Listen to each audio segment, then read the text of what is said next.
All right, good morning, everyone. Happy Tuesday.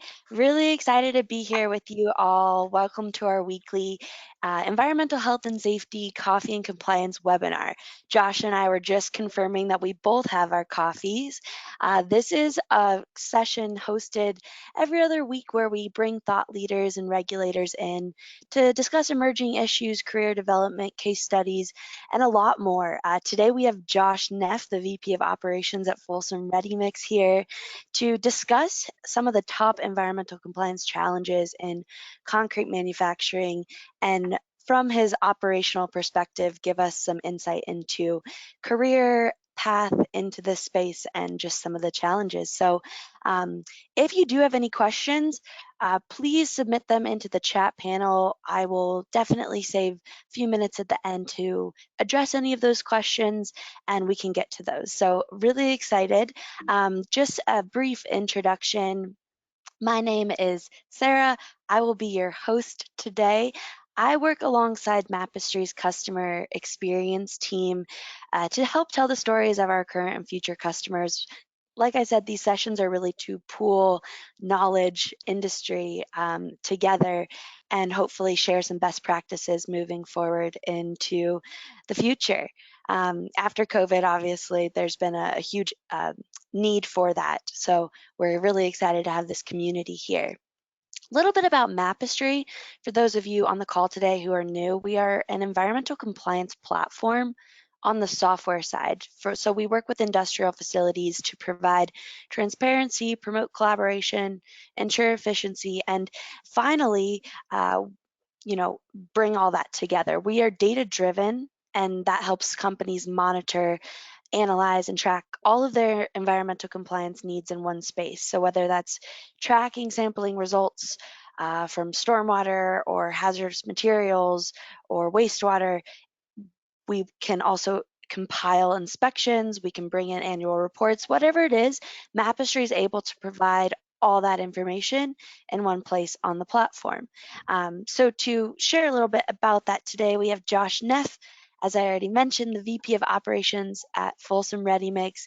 Super excited to have you here to discuss the top environmental compliance challenges, specifically within concrete manufacturing, but also to share a little bit about your career path.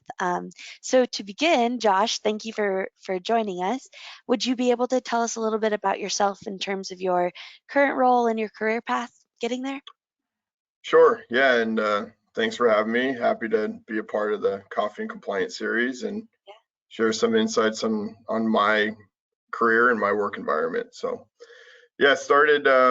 I've been in the concrete industry now for about 16 years total. Been here at Folsom Ready Mix for about 5.5, 6 years now.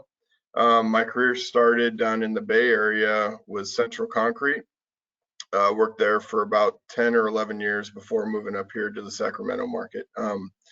Started at Central in various roles, quality control, helping out in the lab, a project management role, which was a bit of a hybrid role between sales and quality, before finally going into operations at a plant located in San Francisco. So definitely dipped my toes in the water, so to speak, on the environmental side of things when managing a plant that was a stone's throw from the San Francisco Bay. So learned a lot about compliance and all of the tight regulations and things to be aware of on that end of things for my last several years at Central. All while going to working at Central, I finished my degree at San Jose State University in business management. So yeah, a lot of history for me personally and professionally down in the Bay Area. We made a move to the Sacramento area, mainly we needed a different balance of work life. My son was about 1 year old at the time, and we just needed to get out of the Bay Area and close to some family here in the Sacramento market. So was introduced to the team and ownership here at Folsom Ready Mix. I was really aligned with their vision from an ownership standpoint, and I've been in a role of vice president operations for, like I said, about 5.5 years now. So Awesome. pretty exciting times. Yeah, definitely. And that's nice you could kind of make that pivot, especially based off of all your experience. I know the Bay Area, California in general has pretty stringent regulations, and the Bay Area being that close to the Bay, I can imagine you got some pretty good experience with environmental.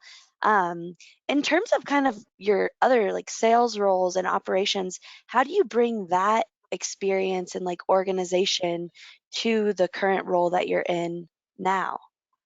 What I think has really found to be of most value in my kind of career trajectory is that basis in quality control and sales. I think that that really helped me develop an all-encompassing and overall awareness to a lot of different practices within the business of producing concrete. So whether that was out on job sites with customers or at the plant locations dealing with problems and troubleshooting issues, it really, again, that kind of that wide variety of roles that I've had throughout my career has really helped me operationally because it gives me that overall view of how things work from an operational standpoint.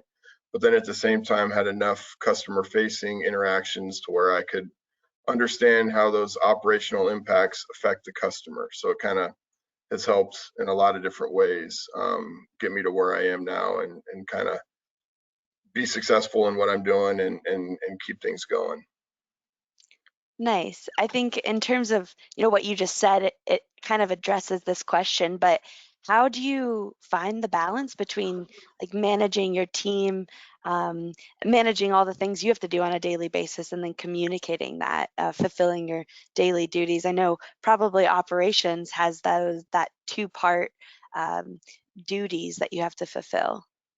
Yeah, in my current role with Folsom, I do wear a lot of hats. I do oversee the day-to-day operations, all the supplier relationships, dispatch reports to me, quality reports to me, safety environmental reports to me. So it's important. I mean, I don't try to get in the weeds of all the details in every Yeah. department. I definitely rely on the department heads and managers. And the key staff to really manage the processes and make the day-to-day decisions that they need to.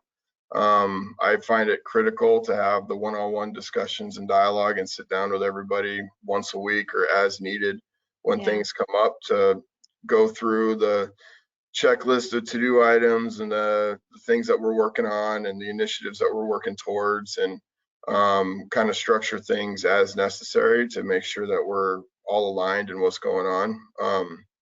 With regards to environmental compliance specifically, I sit down with our environmental safety environmental coordinator every week and talk about any inspections that have happened and what he's done and any observations and again to-do items and things like that that need to be handled to address any specific concerns or issues. But I find that again, those regular check-in sessions and just positive communication and managing the processes and expectations of each individual manager or contributor are what is key to manage any of the individual functions. Oh gosh, yeah, those regular check-ins and in person. Was that a challenge during COVID? Or I know you use the Mapestry tool. Did you lean on that for any other communication capabilities? Or how did you address those kind of in-person meetings that you do? Yeah, we have expanded the use of Mapestry to yeah, utilizing the mobile app and stuff like that, obviously out in the Mhm. field where, any one of us can call it up and if we see anything that needs to be addressed, right there, document it and then assign it to any kind of key staff or plant operators or managers to address and make sure that we're all aligned on that. Um, yeah, I mean, we shifted a lot to virtual platforms for managing our teams and just a lot of telephone conversation, obviously. Yeah. But yeah, the technology of Mapestry on again on the environmental front has definitely helped add that structure and that balance and that just organization that we need to managing our compliance. Yeah, because compliance, I mean, it's just across the board. Everything is so different, and Yeah. it can be pretty complicated. Is there like a specific compliance area that Mapestry has been critical for in terms of organization or in what ways? We utilize Mapestry primarily for the stormwater compliance, which is complex depending on where you are in the country and even Yeah. within each state. And we also use it for our spill prevention and inspections of our fuel tanks and things like that. So, I mean, yeah, just again going back to the whole idea of structure and organization and consistency, Mapestry has been critical. It's before I came to Folsom Ready Mix, and when I came to Folsom Ready Mix, I found that a lot of our compliance practices were paper driven and very heavy on old fashioned quote unquote methods to manage, and that can get a little bit hairy, so to speak, just because if a regulator comes on site, you're scrambling to find paperwork, you're, trying to find that binder. It might have outdated inspection sheets or incomplete forms. And, it's just a scramble. But the use of Mapestry has really helped organize all of that so that we know definitively where we stand as far as our inspections go. Follow-up items, it's really a lot easier to track in one place. And yeah, again, through COVID and everything else, it's really helped us stay successful in our compliance. That's great to hear, and especially during this time, we found that that was a similar theme across the board with companies, just in terms of making sure, as you said, definitively that those compliance inspections are getting completed on time. Were you using any sort of technology or other software tools to manage environmental compliance prior to Mapestry? No, it was, yeah, like, it was all strictly paper. And yeah, again, when I coming from the Bay Area Yeah, and kind of diving into the environmental side here, I mean, I knew that the trend for compliance was not going to be, it was going to increase, and the pressures were going to increase, especially here in Sacramento and throughout the state. And so, yeah, it really provided for a good opportunity for us to look at Mapestry and obviously engage with Mapestry and utilize them for our management of our processes and our procedures and our plans. But yeah, prior to it was just, like I said, just strictly paper documentation. So again, it just made me real nervous that when somebody shows up to the plant, the big thing to me is you want to, it's all about perception, and documentation yeah, is a huge component of that. And I just feel if you don't have it together and you don't, have your documentation in order, perceptually it doesn't look very professional to a regulator, and that could hurt you and could lead to other areas for them to dive into other aspects of the business and ask more questions. When to me, I want to have everything in one platform, one binder, one whatever, and just hand it over. Here you go. Here's your information. Anything else? Have a good day, kind of thing. Get them out of there. sure. So Yeah. that's my plan. Leave no room for loopholes or gaps, Right. definitely. Uh, was that the primary pain point that pushed Folsom to adopt technology to support operations? You mentioned two things: regulations, increasingly complex regulations, and then, of course, just the ability to have that paper documentation.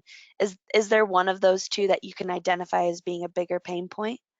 I think, yeah, really just the documentation piece of it. I mean, we're a relatively small group, and we Yeah, all need to be efficient in how we spend our time. And sure. again, just having everything in one place is really the convenient part of Mapestry to us. And yeah, just the reliance and the comfort that comes with knowing that all the boxes are checked when it comes to compliance is just, it's huge. And I mean, a compliant company and any compliance issues can really do a lot to impact reputation in a market, and obviously lead to financial or other issues. And all of those want to be avoided. And on top of that, you want to do the right thing. You want to be environmentally conscious and responsible with what you're doing. And all of those things were kind of the initial pain points to where we just really needed to make a decision and commit to the environmental compliance side of things. And Mapistry, like I said, was a good solution for that in our case. That's great to hear. I think it's kind of like environmental compliance. Once you've got that nailed, everything kind of falls into place in terms of just operations, protocols, and whatnot, the things you've mentioned, because it's kind of one of the more complex nuances of environmental health and safety. So, from an operational standpoint, that's Mhm. great to get your insight. Um, do you think you can identify a big primary lesson from the past year just in regards to how industrial facilities adopt these types of tools for better communication and company preparedness? Yeah, I mean, again, with the pandemic and the shift to a virtual workspace for all that we can, um, and obviously the regulations with regards to social distancing and all of those things, really pushed our organization into adopting different creative ways to comply with safety protocols, with environmental inspections, and all of that. So um, we definitely shifted to a much more virtual approach with our driver pool. And, as part of our monthly safety meetings, we typically try to include at least one environmental topic as well, just for awareness across the board for the whole team. And so we shifted away from the in-person safety meetings to more of like a newsletter approach where we put together a monthly safety bulletin, which again included an environmental topic each month, where we continued that kind of awareness and level of communication even through the pandemic. So we shifted that way. We had a lot more one-on-one discussions with drivers and other key staff and employees. And then obviously we moved towards use of more technology.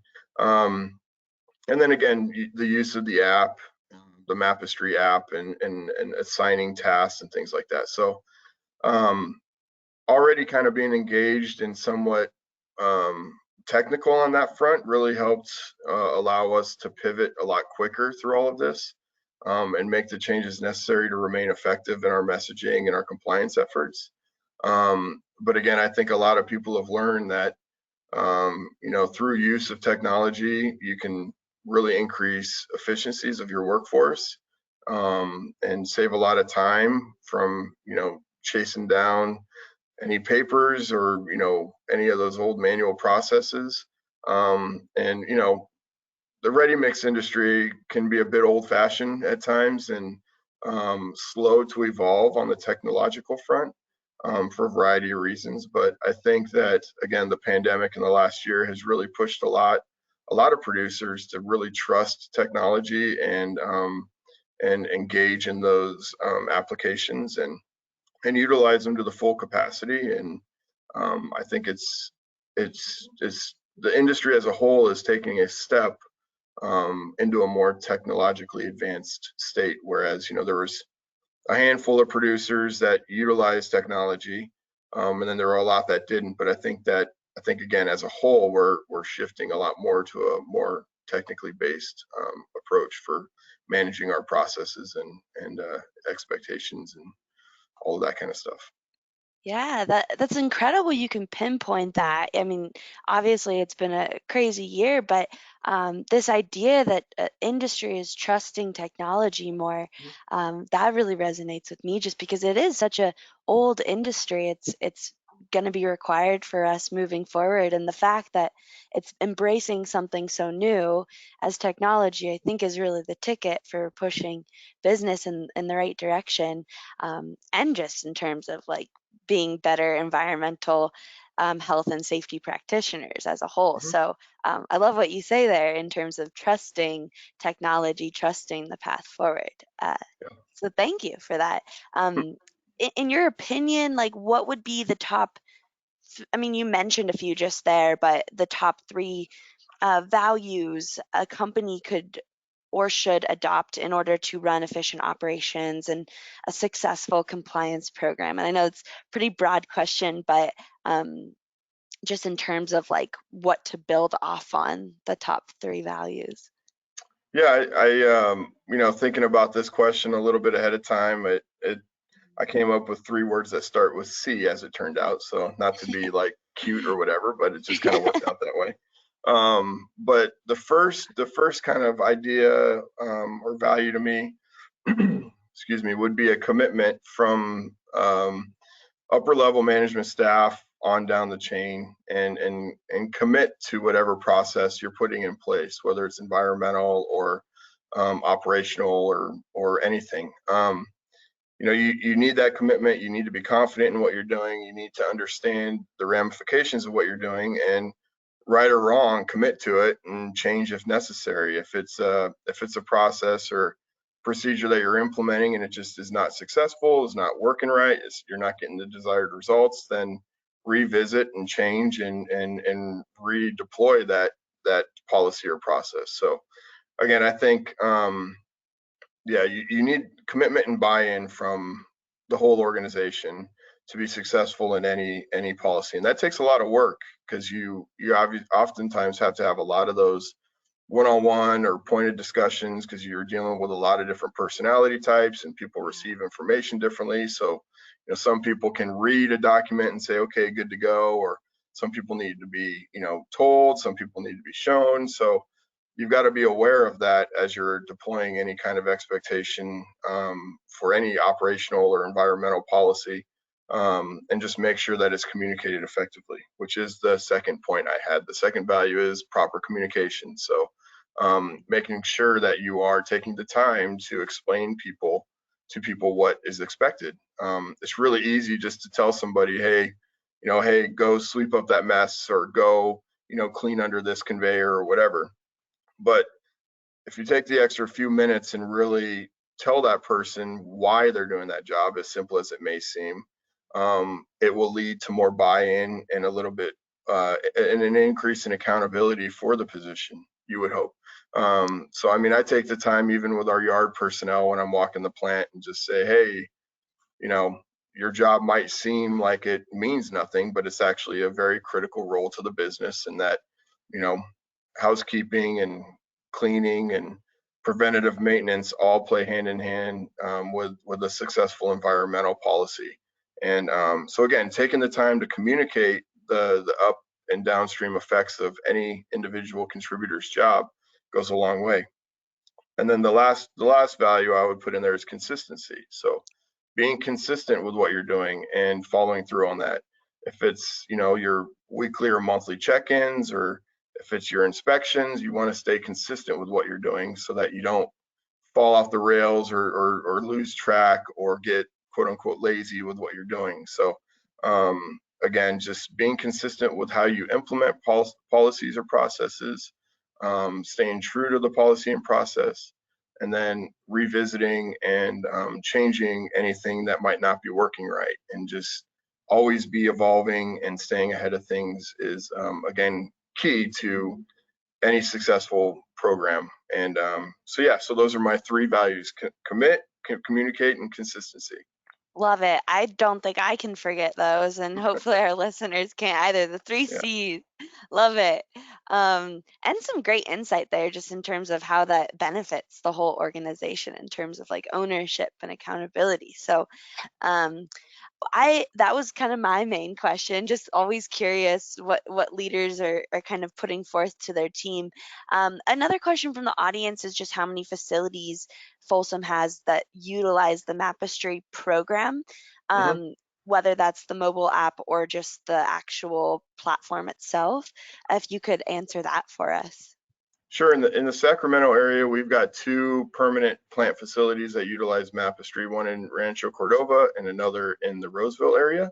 Thanks. We do have a temporary plant set up on a job down in South Sacramento area, on a water treatment job that's kind of winding down.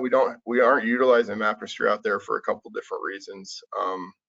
And then up in Anderson, Redding area, we have another facility up there that utilizes Mapestry. And our newest location is out in the Reno Sparks area in Nevada, and we also utilize Mapestry there. So total of 4 locations that utilize Mapestry. Awesome. That must be nice to kind of communicate with those remote players, Yeah. if you don't have the chance to drive to them all the time. So that's Yep. awesome. And every plant has its own challenges, issues, focuses, points of focus. Now we're in Nevada versus California. It's just everything's a little bit different at each location. So it helps having that kind of foundation within Mapistry to support everything. Oh yeah, definitely. I mean, that's wonderful to hear, but in terms of like building out different regulatory frameworks for all of your compliance needs and then the states as well, Yep. it's handy when you're going across states, even if it's just from California to Nevada. Yeah. Um, and we spoke about like mostly stormwater and SPCC, but just a poll for any of the audience that's out there that would like to see a custom demo from one of our compliance experts. I'm just going to launch the poll if you want to take a few minutes to answer it.